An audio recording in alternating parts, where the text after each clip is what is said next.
2, 1. All right, welcome everybody. It is 3:33 p.m. today on Monday, November the 2nd, 2020. This is a meeting of the Metro Council's Planning, Zoning, and Historical Committee. Let me first go through, if that's okay, the motion that needs to be made in order to conduct this meeting electronically, and then I'll do a calling of the roll if that's okay, because folks are still joining. So, Ms. Styles, I will read the recital, and if you would make that motion, I would appreciate it. So, pursuant to Governor Lee's Executive Order number 65 regarding electronic meetings, I make a motion that this committee meeting agenda constitutes essential business of the Metropolitan Council, and that meeting electronically is necessary to protect the health, safety, and welfare of Tennesseans in light of the COVID-19 outbreak. I second that motion, Chair. Thank you so much, Councilmember Styles. For the legal department, do I need to take a roll call on that motion itself? We're saying yes. Well, I suppose that will also allow me to take the regular roll call at the same time. So let me start with Councilmember Allen. Aye. Great. Councilmember Benedict. I'll come back. Councilmember Bradford. Aye. I think that was an aye, yeah. Councilmember Cash. Aye. Great. Councilmember Evans. I'll come back. Councilmember Gamble. Aye. Great, thank you. Councilmember Hager. Aye. Thank you. Councilmember Hall. I'll come back. Councilmember Murphy is not able to join us. Councilmember O'Connell. Aye. Thank you. Councilmember Parker is not able to join us today. Councilmember Rutherford. Aye. Great, thank you. Councilmember Styles. Aye. Great, thank you. Councilmember Toombs. Aye. Great, thank you so much. Councilmember Van Rees. Aye. Thank you. Councilmember Welch. Aye. Thank you. And I'm Councilmember Withers, and I will say aye. Let me go back just to see if there's a couple folks that maybe have joined us since we started. Councilmember Emily Benedict. Has she been able to join yet? How about Councilmember Aaron Evans? And then Councilmember Jonathan Hall. Okay. We can then, that motion is approved. 1, 2, 3, 4, 5, 6, 7, 8, 9, 10, 11, 12 to 0. And we can begin the rest of our meeting. And if folks would just help me keep an eye out, because I'm juggling a few things today. And so if folks could just help me keep an eye out in case there are other of our colleagues who have joined us.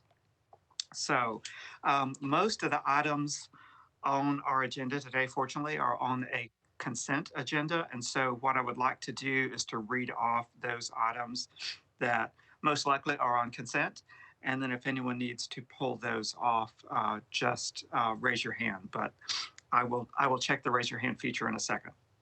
So the first one is item number 2. RS 2020-623. The sponsor is Councilmember O'Connell. We do have a letter from Councilmember O'Connell to approve. And I'll read all the captions at the end. But so item number 2 is on consent with a letter of approval. Item number 3, that one is, I'll come back to that one because it has a substitute. Councilmember O'Connell, do we need to add the substitute to that? That's my preference because it is a planning recommended substitute that I support. Okay, if that's okay, I'll come back to that one. That's fine. And the substitute may mean that we have to take it off consent anyway. Okay, great. So item 2 is on consent. Item 3, not yet. Item number 4 is substitute bill BL 2020-197. The sponsor is Councilmember Vercher. The motion would actually be for a deferral of that one for one meeting. Councilmember Vercher, are you okay with that? Actually, Chair, I believe I had deferred it out 2 or 3 meetings. I don't know if Director Cooper is on here. I can't recall. I think I pushed it. I may have pushed it to next year. Okay. Because I haven't had an opportunity to really work on it. Okay. Well, what is indicated in our agenda is that it was deferred on October 20th to the November 5th meeting, which would be today, which would be this week's meeting. Oh, okay. I want to defer it out because I want to defer it out beyond. I want to defer it out to next year. All right, if that's okay, I'll pull that one off for right now, and perhaps maybe you and Attorney Cooper can work that out, what that date and certain would be, and then we can come back for a separate motion. Yeah, I don't have it with me. Okay, Yeah. if you can correspond with Mr. Cooper, maybe we can figure that out here in a minute. So item 2 is on the consent agenda. Next would be Councilmember Withers, can I ask that you read the bill numbers every time you mention the item number as well, just sure. Absolutely. for the viewing audience who may not have an agenda. Thank you. Item 2 is RS 2020-623. That one is on consent for right now. The next one that would be on consent would be item number 6, which is Bill BL 2020-469. The next one would be item number 7, which is Bill BL 2020-496. Sponsor is O'Connell. We have a letter to approve. Item number 8, BL 2020-497. The sponsor is Councilmember Pulley. I have that as on consent. Is Councilmember Pulley with us?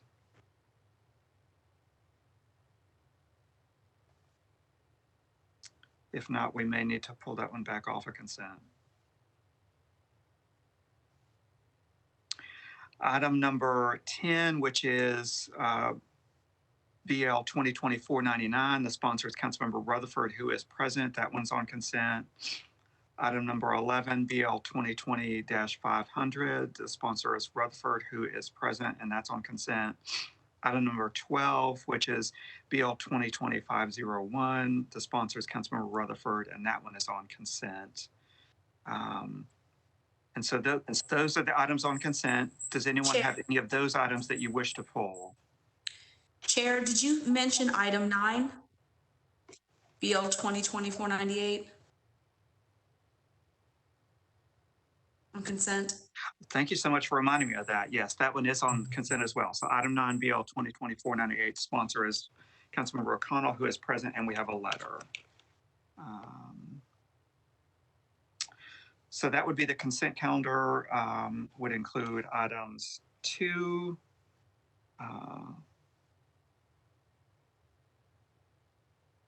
6, 7, 8, 9, 10, 11, and 12. Do any of those items need to come off? And I'll switch over to my little raise your hand view. Chair? Yes. This is Councilmember Styles. Councilmember Pulley's bill was number 8. I believe you said was on consent, but he wasn't here. Did you want to pull that in? Has he been able to join us by any chance? I do not see him. And Councilmember Murphy is not here, and Councilmember Nash is not here, I believe. Yeah, we will need to pull that one as well. Thank you for that. I was going to give him some time. Wow. So the consent agenda is 2, 6, 7, 9, 10, 11, and 12. Can I get a motion to approve the consent agenda? Move. Second. All righty, then I'll go back through and read the captions. So those are, item number 2 is Resolution RS 2020-623. The sponsors are O'Connell, Murphy, and Nash. It authorizes Black Rabbit LLC to construct and install an aerial encroachment at 218 3rd Avenue North. Item number 6 is BL 2020-469. The sponsors are Murphy and Nash. This accepts public sanitary sewer mains, sewer manholes, and easements for 3 properties located on Clovercroft Road in Williamson County, also known as Twin Valley Farms. Item number 7 is BL 2020-496. The sponsors are O'Connell, Murphy, and Nash. Abandons existing public sanitary sewer main, sanitary sewer manhole and easements, and to accept new sanitary sewer main, sanitary sewer manholes and easements for property located at Garfield Street Unnumbered, also known as 808 Gateway Germantown Development. Item number 9 is BL 2020-498. The sponsors are O'Connell, Murphy, and Nash. Abandons existing public water mains and to accept new public water main and a fire hydrant assembly for property located at 920 Division Street. Item number 10 is Bill BL 2020-499. The sponsors are Rutherford, Murphy, and Nash. Accepts new public water and sanitary sewer mains, fire hydrant assemblies, sanitary sewer manholes, and easements for 2 properties located on Old Hickory Boulevard at Legacy Drive, also known as Old Hickory Crossing Phase 1. Item number 11, BL 2020-500. The sponsors are Rutherford, Murphy, and Nash. Accepts new public water and sanitary sewer mains, fire hydrant assemblies, sanitary sewer manholes, and easements for 2 properties located on Old Hickory Boulevard at Legacy Drive, also known as Old Hickory Crossing Phase 2. And item number 12, BL 2020-501. The sponsors are Rutherford, Murphy, and Nash. Accepts new public water and sanitary sewer mains, fire hydrant assemblies, sanitary sewer manholes, and easements for 2 properties located on Old Hickory Boulevard at Legacy Drive, also known as Old Hickory Crossing Phase 3. That is the consent agenda. Looking to see if anyone has a hand raised, which I do not see. So with that,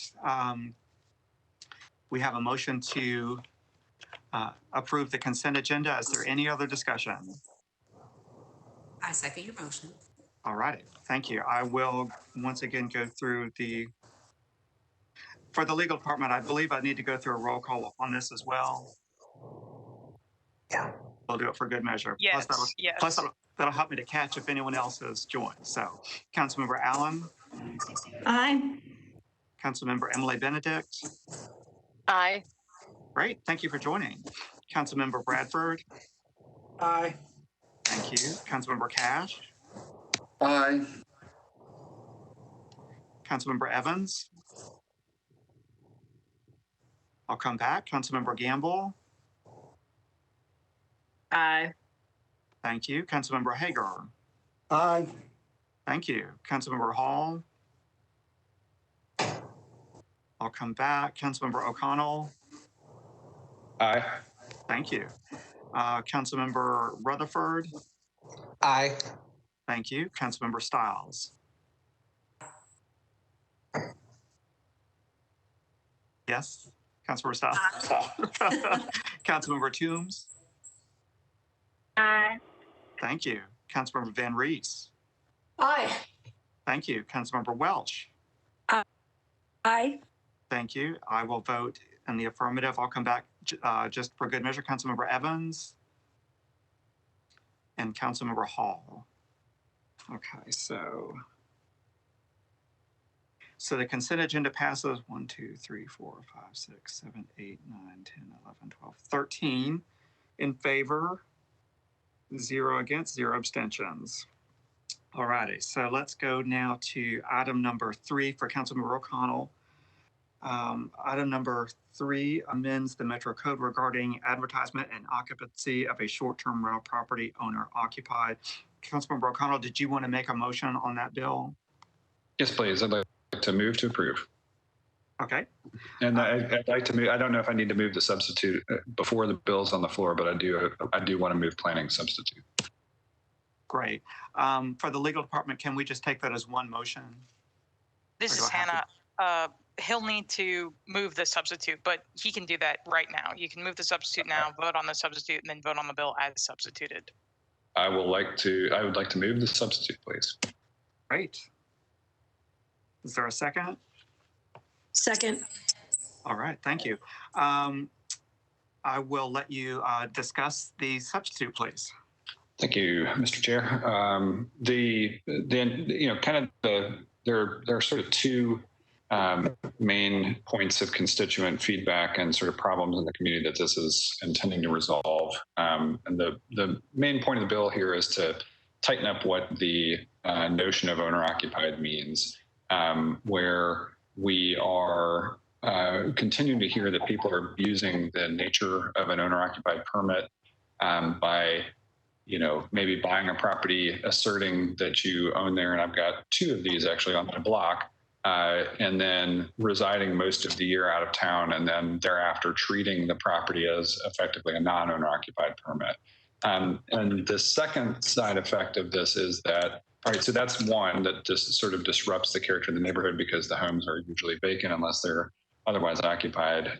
So it's kind of a gaming of the system in that regard. But the other is, I think this is returning to the spirit of how this was envisioned in the first place with short-term rentals, that this was intended to be an accessory use, not a whole home use, and that we have seen that there tend to be fewer problems when the owner is actually, in fact, resident there, rather than the secondary problem, which is, okay, I've got several neighbors on my block who all vacate during, say, CMA Fest. Well, that's great, except the people that come into town tend to be the people that are there to party as a part of whatever the major destination is in Nashville. And again, you see some disruption to typically single family character.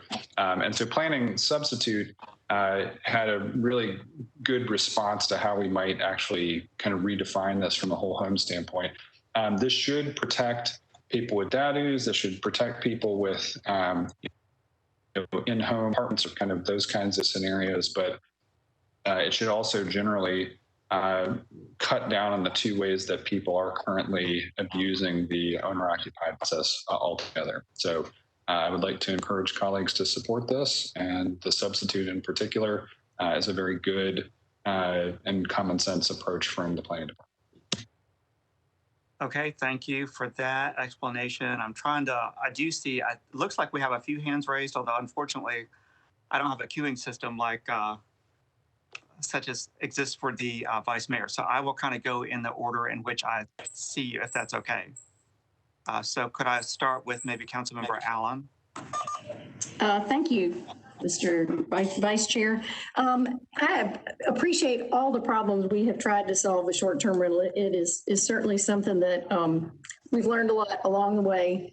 My concern with this approach is that we then give an advantage to the non-owner occupied ones who will continue to be able to advertise for the whole home. And I understand that because of state law and the way they preempted us, nothing applies to people who already have permits. This only applies to new permits going forward. And so what we're saying is all new owner occupied, this will apply to, and they will not be able to advertise the whole home. And those who got a permit before we shut down the non-owner occupied, which I think is where most of our problems have come from, will continue to be able to occupy the whole home. And there's a group of people who love the communal experience, and there are other people who simply want to stay in a neighborhood, but are not ready to share that space with a perfect stranger. And this will give an advantage to the non-owner occupied, which to me is where most of the problems have come from. So I have a little bit of a concern about giving an advantage to the very group that has been the most problematic over the long run. So I think I just want to make sure we're being really thoughtful about that. And I certainly appreciate the issue with the abuse of getting an owner occupied permit when it is not truly the principal residence.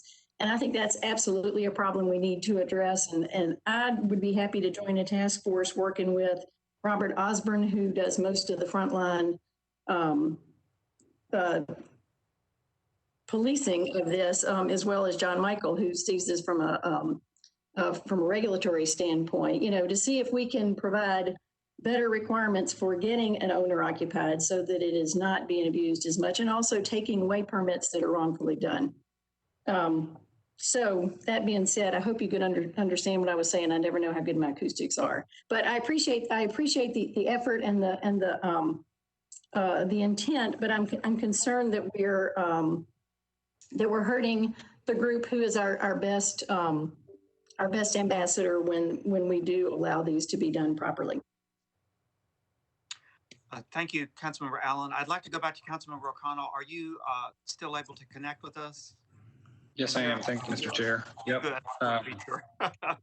Yeah, appreciate that. So I'll respond to Councilmember Allen best I can. So I don't think this offers particular advantages because of the other pieces of the regulatory environment. I think we have done enough to generally exclude non-owner occupied permits from residential areas where we continue to see people pursue owner occupied. And my worry now is actually the other scenario that we've almost tipped the scales so that we are encouraging abuse of the owner occupied permit process.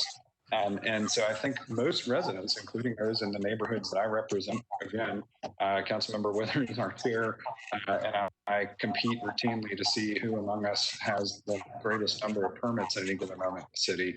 And we both represent heavily residential areas that happen to be in urban neighborhoods. The concerns that I hear from constituents are not that these permits are available, but rather how the properties are being used, and these tend to be, again, predominantly in single family categories. I think what the hope is that non-owner occupied permits are going to start to see their heaviest use in buildings constructed specifically for them in areas that aren't in single family neighborhoods, and that those more neighborhood focused contents. I've got a neighbor across the alley where the home was constructed with sort of a ground floor apartment with most of the structure being sort of a 3-bedroom house, but a ground floor apartment that could easily be home to a short-term rental. I think there's still going to be a lot of opportunities for people to supplement their income, but this again tries to attack the problem we've had of party houses and abuse of what it means to be owner occupied. I think if anybody on our street had seen owners resident for most of the year, if anybody that I continue to hear complaints from had continued to see owners present, could actually go talk to a neighbor about the problems that they were experiencing on a routine basis, rather than wondering where that absentee permit holder was for most of the year. I think this is maybe one of the last elements that we're going to need to see from a major regulatory kind of city basis. So I appreciate your concerns, but I think I don't personally share them with the way that I hope this bill applies. And again, we know, and I have no intention of trying to disrupt those existing permits that are out there. I mean, I think we're starting to get to a point where there is a program and still an opportunity for new projects to go forward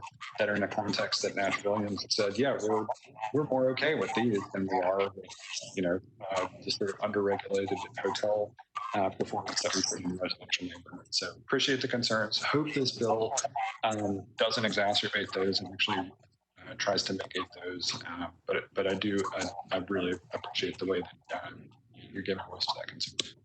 Okay, thank you, Councilmember O'Connell. It looks like I'm going to keep going through my list because I do have a few hands up. It looks like, but Councilmember Styles, did you have a comment you wanted to make?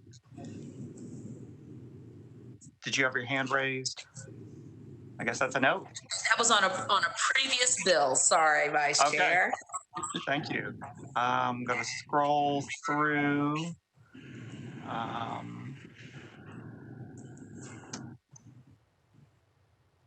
Appreciate everyone's patience as I'm trying to dial through this little tiny iPhone of mine.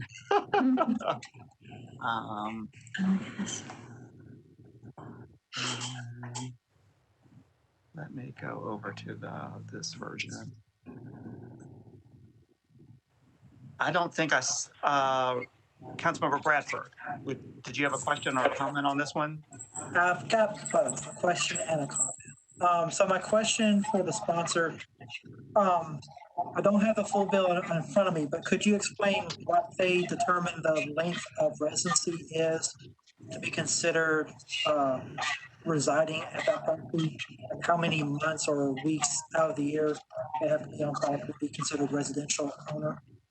This bill doesn't try to do that, actually. In fact, with the planning substitute, what we do is talk about whole homes. So the general principle here would be that the holder of the permit going forward would not be able to just vacate the premises, that it would effectively be more of a truly home sharing model. Okay.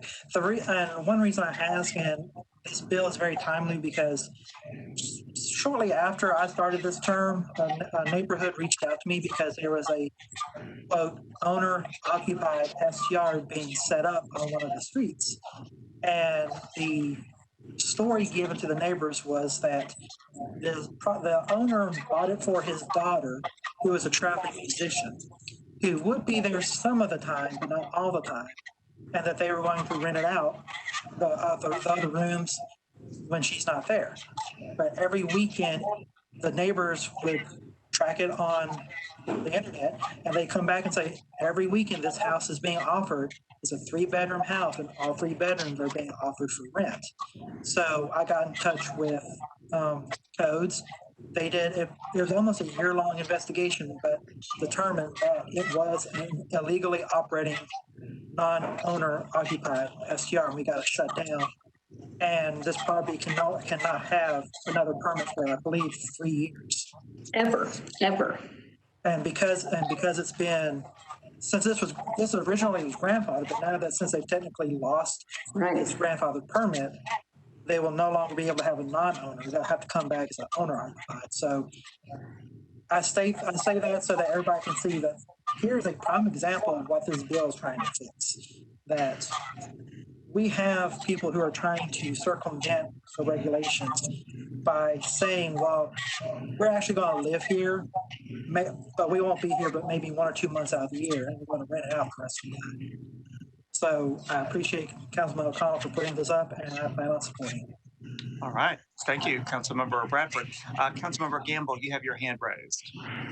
Yes, thank you, Vice Chair. I just have a question just for my own curiosity. With the advertisement of not all of the bedrooms, is that the same as saying beds available? I noticed in a lot of advertisements for Airbnbs or STRs, they talk about how many beds as opposed to bedrooms. Does this mean the same thing? Thank you. Sorry, Mr. Chair. I'm happy to try to respond to that as well. Yeah, go ahead. Thank you, Mr. Chair. Yeah, thank you, Councilmember. In my view, this is basically no different. I mean, this would not affect the kind of, the number of people that we permit to be in a short-term rental as permitted, right? If I owned a 4-bedroom house and I wanted to list 3 of those bedrooms, I could still do that under the way that this bill is structured going forward for any new permit holder, right? Again, the general principle here is that guests seem to be better behaved when the host is physically present. That's kind of the purpose of this, is to, again, return us to where I think Airbnb and others in the industry originally started, which was taking advantage of ownership as a way for people to have some flexibility with the way they use their home. And I have no objection to that. It's the problem when the host is not only absent from the property, but possibly routinely absent from the city. And so this bill tries to solve both of those problems at once, but it doesn't otherwise comment on the sort of number of bedrooms available. You could list just as easily on any of the platforms that allow you to list those bedrooms or number of beds after this bill goes forward. You just have to be present when you do. Okay. Thank you for that clarification. Thank you. Next, I have Councilmember Hager, and then after that, I see Councilmember Suarez. So Councilmember Hager, go ahead, please. Just asking the sponsor, I know what this is about. It's about people, a lot of the musicians, they leave town for a while and they rent out the whole house. But have you discussed with codes about the enforcement on this issue and how it'll be enforced? Yeah, I mean, as well as I do from having sponsored 608, codes is not staffed to do everything we'd like, but I'm trying to put more tools in their tool belt. I do think one of the principal concerns of this is, those folks who travel and enlist. But I mean, the truth of the matter is that the hard part is when you do those whole homes, right? I mean, for folks that want to do a bedroom, I mean, there'd be, what I'd like to get to is if I had a 2-bedroom apartment or condo, house, whatever, that was eligible otherwise for a permit, and I was a traveling musician, now I get the opportunity to do one of those bedrooms, but I'm not going to be able to do the entire house as effectively a party house when I'm on the road for whatever period of time. Thank you. Thank you much. All righty. Next is Councilmember Suarez. Thank you, Chair. Not a member of the committee, and I may have missed the sponsor talking about this, but I wanted to check. I know that the bill, as originally crafted, talks about the owner being there for a certain number of hours in a day. The substitute eliminates that provision, so that won't be in the final bill if we pass the substitute. Okay, and so there's no requirement for being there at any time. It's just the rooms that we're looking at this point. The planning might need to step in or legal, but my understanding is right. This is about the whole home not being able to be offered as such. Thank you. Councilmember O'Connell, did you want to seek clarification from the planning or legal department? Yeah, just for the record, it'd be good to, I think, have planning weigh in on the nature of their substitute as a response to Councilmember Suarez specifically. Okay, if, Councilmember Hager, if you have do you have any other comments, or do you just need to lower your hand?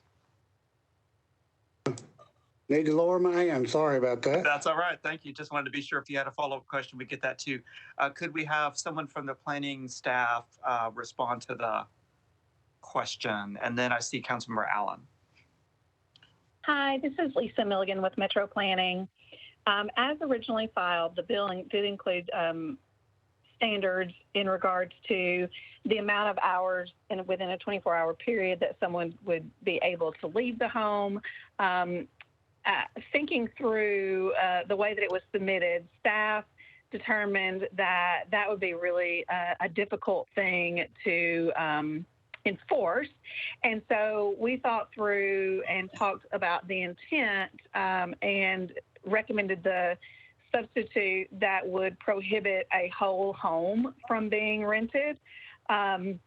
This simplifies enforcement and is something that is trackable with host compliance, the monitoring system that is utilized by Metro. Thank you, Lisa. Councilmember Suarez, I hope that helps clarify. Yes, it does. Thank you. All righty, I see Councilmember Allen, your hand is raised.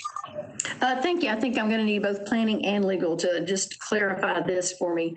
The definition of short-term rental was very carefully written long ago when this all started, to say that it was a bedroom, a house with 4 bedrooms or fewer that is available for rent, so that people wouldn't say, oh, yes, I have a 6-bedroom house, but I'm only going to rent 4 of them.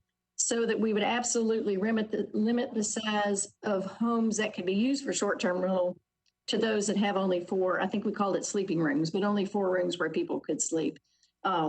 And I think the codes has stuck with that provision, which I believe is a good one to have as a protection. And so my question is, if we now say that you are advertising the rooms, does that mess that definition up, or can we? Because I think it's important for us to not get into that messy place where people can say, oh, yes, I have a very large house, but I'm only going to rent these 3 bedrooms, so it'll be fine. I think we need to continue to restrict it to only 4 bedrooms being possible in a house that could be short-term rentals. So I guess, Mr. Cooper, that may be a question for you. Is that current definition of short-term rental compatible with now leasing the rooms? And I mean, if the answer is yes, then I think we're good. I just want to get that clarified. Or Hannah. This is Hannah Zeitlin with the council office. This is Lisa with Metro Planning. This does not make any changes to the definitions of short-term rentals and the number of bedrooms. The 4 bedrooms is actually in the definition section of Title 17.04, and this does not make any changes to the definition. Okay, and then Hannah, just the fact that it says a house with 4 bedrooms or less that is available for rent, not that are available for rent. So we very specifically say the house is available for rent, not the number of rooms. Is that a conflict? I don't believe that that's a conflict. I'm reading the definition right now. Means an owner-occupied residential dwelling unit containing not more than 4 sleeping rooms that is used and or advertised through an online marketplace. I don't see a conflict between that definition and then what's going into the code here. Great. Okay. Just wanted to check. Thank you. All right. Thank you, Councilmember Allen. I'm going to take one more pass through to see if there are any other hands raised, and then I believe that we need to go ahead and vote on this. I'm seeing none. All righty, so Councilmember O'Connell, would you like me to go ahead and call the roll? Yes, please, on the substitute, and then we can do the bill as substituted.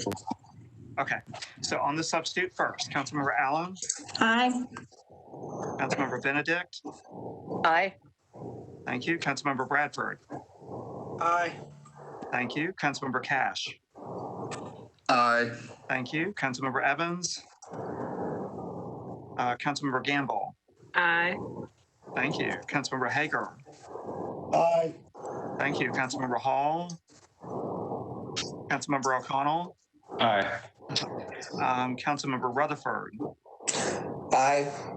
thank you. Councilmember Styles, Aye. thank you. Councilmember Toombs, Aye. thank you. Councilmember Van Rees, Aye. thank you. Councilmember Welsh, Aye. thank you. And I will vote in the affirmative. So that's one. Let me go back just to be safe. So Councilmember Evans, is she present? Or Councilmember Jonathan Hall? All right, so 1, 2, 3, 4, 5, 6, 7, 8, 9, 10, 11, 12. So the substitute passes 13 in favor, 0 against, 0 abstentions. We will now entertain a motion for the bill as substituted. So moved. Second. All righty, thank you. So I'll go down that roll. So Councilmember Allen, I'm going to abstain. all righty. Councilmember Benedict, Aye. thank you. Councilmember Bradford, Aye. thank you. Councilmember Cash, Aye.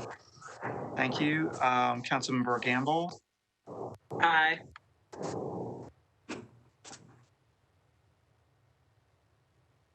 Gamble, Aye. I'm sorry. I thought you heard me. Aye. Can you hear me? that. Councilmember Hager, Aye. Councilmember O'Connell, Aye. Councilmember Rutherford, Aye. Councilmember Styles, Aye. Councilmember Toombs, Aye. Councilmember Van Rees, Aye. thank you. Councilmember Welsh, Aye. and I will vote in the affirmative. So that would be, in this case, 12 in favor, 0 against, 1 abstention. All right, thank you, Mr. O'Connell. I think that's it for our committee for you. Councilmember O'Connell. Sorry. Thank you. That's all I've got. I think that's it for you. Yeah. So, So I guess my question is the same as Natason's. Since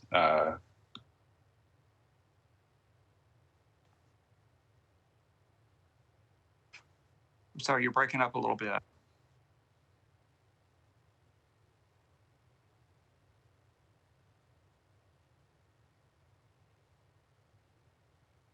All right. Councilmember O'Connell, did you have anything to add at this time? Okay, well, I will go on in that case to the other items on the agenda that were not on consent. So item number 4 for Councilmember Vercher. This is substitute bill or 2020-197. Councilmember Vercher, did you and Mr. Cooper decide on a date certain for your deferral request?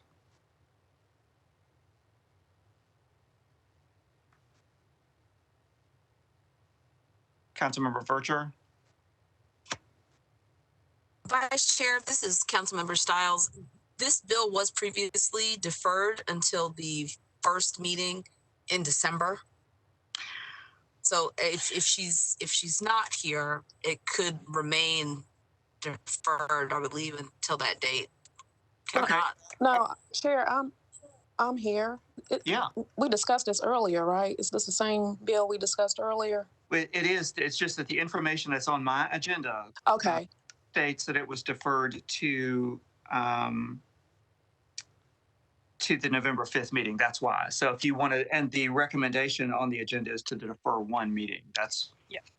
so This is Hannah Zeitlin, and I can kind of clarify why this is back on the agenda, if that helps the situation. Yeah, that's be what the great. Thank confusion So, is, Hannah. so what happened at the last meeting is that I believe it was deferred in committee, but when it got to the floor, it was deferred by rule because the sponsor wasn't present. So when that happens, it bumps it back to the committee. So the way to fix it, I guess, would be to just defer it to whenever you would like to hold a public hearing. So that could be the December 1st meeting. That could be the January 5th meeting.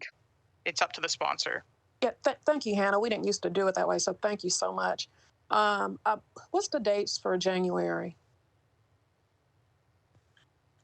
The January public hearing will be January 5th. And then there's a January 19th meeting as well. Let's do it for the second meeting in January. for a public hearing. Yes.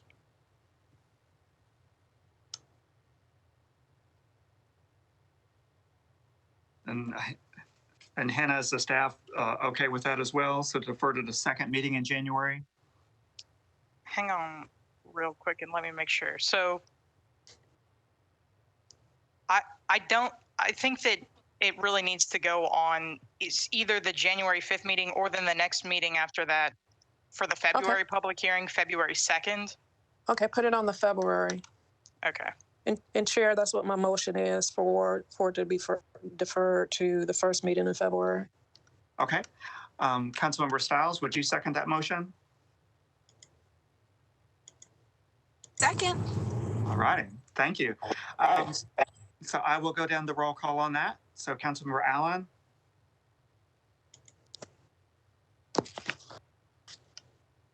Councilmember Allen. Aye, sorry. That's all right. Councilmember Benedict. Aye. Thank you. Councilmember Bradford.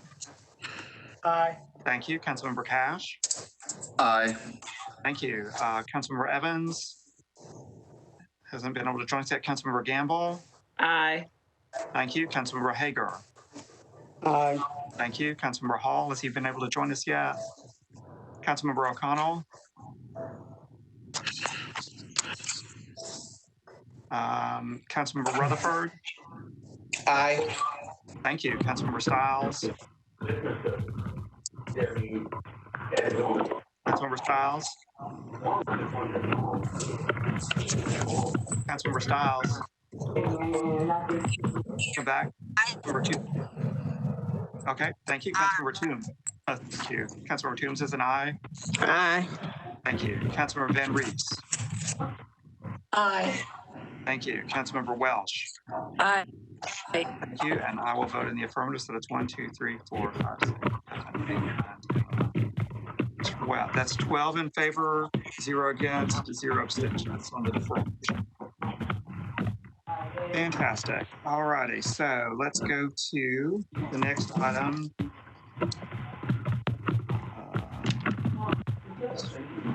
The next item is number 5. Councilmember Parker was not able to be present, and I know that he was not able to get a letter to us yet. So I think that one needs to be deferred by rule. Councilmember Withers, can you name the bill again, please? Oh, I'm so sorry. Bill number 5 is BL 2020-463. It renames a portion of Sharp Avenue between McFerrin Avenue and CSX Railroad to West Sharp Avenue. So that would be deferred by rule. Vice Chair, Yeah. if Councilmember O'Connell is still on, he's on the bill, can he?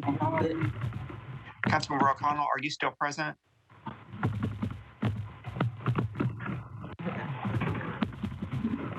What I can actually, while we're at it, can I ask a question of staff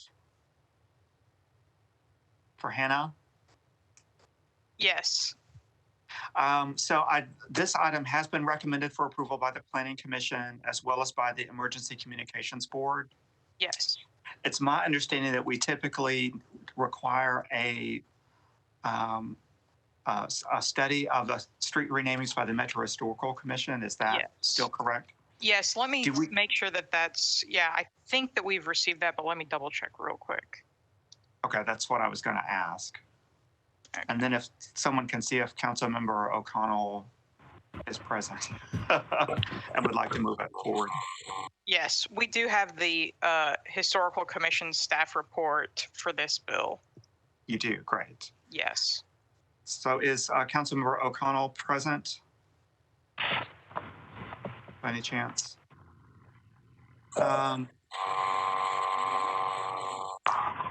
You know, I will do, Hannah, would it be okay if I go ahead and sign on? Hey, I'm sorry, I'm back. Oh, there you go, Councilmember O'Connell. So what we were discussing on this bill is Councilmember Parker had another meeting and wasn't able to be present. It sounds like we do have all of our reviewing department reports in for this bill. Do you feel comfortable as a co-sponsor moving forward with the bill for a vote by the committee today? Yes, I do. Okay, great. So would you move approval? Aye. Okay, and then could I get Councilmember Styles to second that? Second. All righty, thank you. And so then I will go down the roll call again. So this is on item number 5, Bill 2020-463, which renames a portion of Sharp Avenue between McFerrin and the CSX Railroad to West Sharp Avenue. So we will start with Councilmember Allen. Aye. Thank you. Councilmember Benedict. Aye. Thank you. Councilmember Bradford. Aye. Thank you. Councilmember Cash. Aye. Thank you. Councilmember Gamble. Aye. Thank you. Councilmember Hager. Aye. Thank you. Councilmember O'Connell. Aye. Thank you. Councilmember Rutherford. Aye. Thank you. Councilmember Styles. Aye. Thank you. Councilmember Toombs. Aye. Thank you. Councilmember Van Rees. Aye. Thank you. I see Councilmember Hall has joined us. Councilmember Hall, how do you vote? Aye. Okay. Thank you. Councilmember Welsh. Aye. Thank you. And Councilmember Withers. So, but by any chance, has Councilmember Aaron Evans been able to join us yet? So that will be 1, 2, 3, 4, 5, 6, 7, 8, 9, 10, 11, 12, 13. So it'll be 14 in favor, 0 against, 0 abstentions. So thank you, everyone, for working together on that. Next is, so 6 is approved, 7 is approved. Next is item number 8.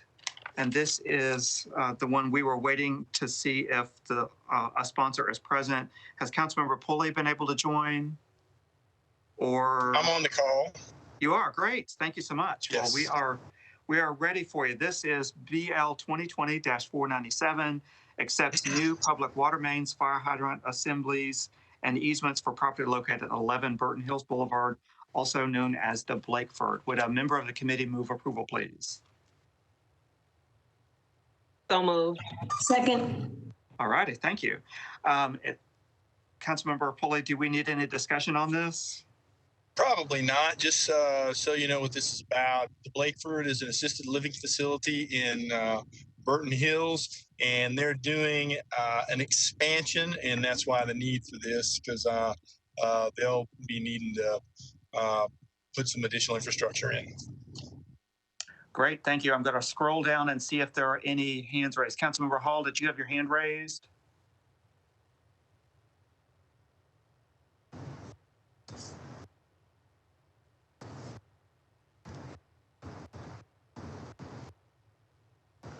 You're on mute.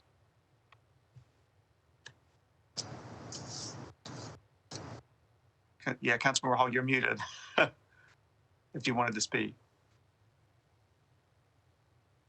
Did you want to speak on this item, Councilmember Hall? No. Okay, great. All right. I think that's good now. Okay. Yeah, I'm sorry, that was up from before me, just letting you know I checked in. You had joined us. Okay, thank you so much for doing that. Okay, so we have a motion and a second for approval. I will go down Roll call one more time. This is on item number 8, BL 2020-497. Councilmember Allen. Aye. Thank you. Councilmember Benedict. Aye. Thank you. Councilmember Bradford. Aye. Thank you. Councilmember Cash. Aye. Thank you. Has Councilmember Evans been able to join us? Councilmember Gamble. Aye. Thank you. Councilmember Hager. Aye. Thank you. Councilmember Hall. Aye. Thank you. Councilmember O'Connell.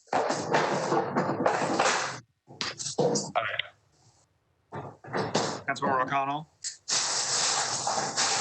Aye. Thank you. Councilmember Rutherford. Councilmember Rutherford.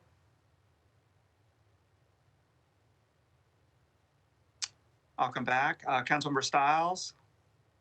Aye. Thank you. Councilmember Rutherford, how did you vote on this one?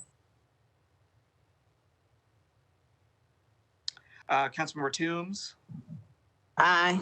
Thank you. Councilmember Van Rees. Aye.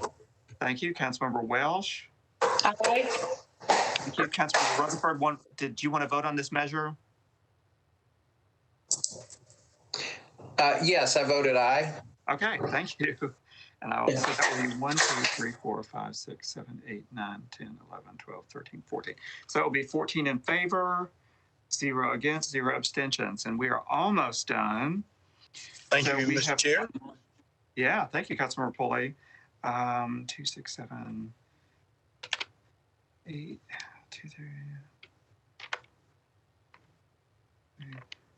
4, 5, 6, 7, 8, 9, 10, 11, 12. So we should have one item left, which is on our agenda, which is item number 13. And this one is BL 2020-459. The sponsors are Vercher, Styles, Hancock, Benedict, Bradford, and Taylor. And it amends the Metro Code to require notice to the district council member of applications for demolition permit of historic structures. Councilmember Vercher, for this one, in my notes, it says that there's a proposed amendment. That's correct, Chair. I would like to move the amendment, and I can. What this amendment is, it actually it's just changing the effective date to Ford City Works to accommodate this. Okay, could I get a member of the committee to move approval? Move for approval. Second. Second, great. So for Hannah, should we do the amendment first and then the bill as amended? Yes. Okay, so any further discussion, Councilmember Vercher, about the amendment other than the effective date?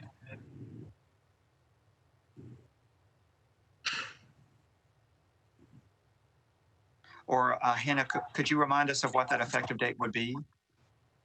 December 1st. December 1st of 2020. Yeah, it's being changed from the current legislation as written.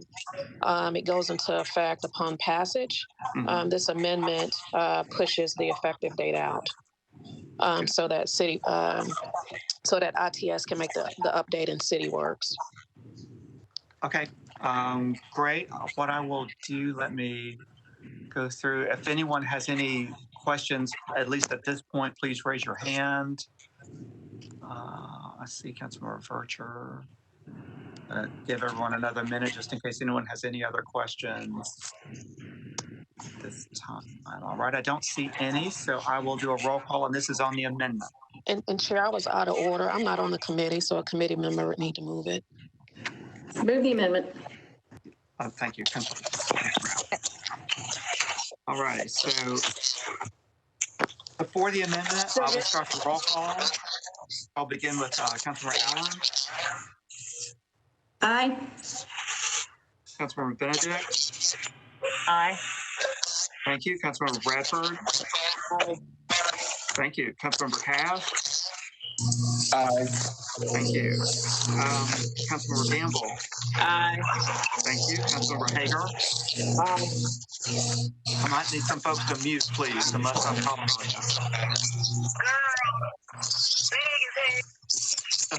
Councilmember Hall. So you need to mute. Aye. Councilmember O'Connell. I'll come back. Councilmember Rutherford. Aye. Thank you. Councilmember Styles. Aye. Thank you. Councilmember Toombs. Aye. Thank you. Councilmember Van Rees. Aye. Thank you. Councilmember Welsh. Aye. Thank you. And then Councilmember O'Connell, just circling back. Aye. Oh, thank you. Okay. All right. So the amendment passes 1, 2, 3, 4, 5, 6, 7, 8, 9, 10, 12, 13, 14 in favor, 0 against, 0 abstentions. And then we would now be on the bill as amended. Is there a motion to move the bill as amended? So moved. So moved. All righty. Thank you both. Is there any discussion?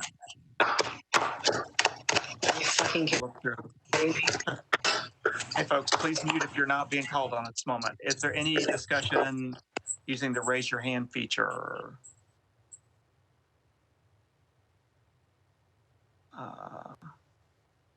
Okay, actually, well, I have a question. Just wanted to confirm for Councilmember Vercher, if I may. Councilmember Vercher, or for Hannah? Yes, Chair. Thank you. In terms of just for the viewing audience, in terms of your definition of historic structure, how is that defined in the legislation? It's in alignment with how we define it in the code. Let me pull it up. Give me 1 second here. Sure. Thank you. Or maybe is Hannah on the call? This is Hannah. I'm on the call, but I don't have that in front of me. I can look it up really quick, but I will say for this the viewing audience, legislation I could say it's in alignment with how we refer to it as a body, as a government rather. Mm-hmm. Chair, I can, there's a reference to historic register eligible and historic register listed, and then a specific piece of the TCA that also refers to it as designated by the historic zoning director. Thank you, at large, Councilwoman Allen. Thank you. Thank you for this bill. I'm going to sign on. Way to help your colleague out. Happy to help. All righty. Thank you for those explanations for the viewing audience. And then is there any other discussion before I call the roll on the bill as amended? I'll just give it another second. I'm not seeing any.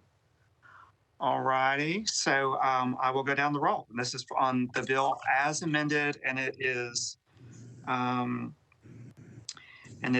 again just BL 2020-459, which amends the Metro Code to require notice to the district council member of applications for demolition permits for historic structures. So, Councilmember Allen. Aye. Thank you. Councilmember Benedict. Aye. Thank you. Councilmember Bradford. Aye. Thank you. Councilmember Cash. Aye. Thank you. Has Councilmember Evans been able to join us?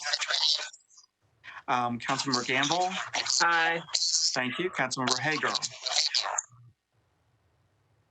Councilmember Hager. Aye. Thank you. Councilmember Hall. Aye. Thank you. Councilmember O'Connell. Councilmember O'Connell. I'll come back. Councilmember Rutherford. Aye. Thank you. Councilmember Styles. Aye. Thank you. Councilmember Toombs. Aye. Thank you. Councilmember Van Rees. Aye. Thank you. Councilmember Welsh. Aye. Thank you. And I will vote in the affirmative. Just coming back to Councilmember O'Connell.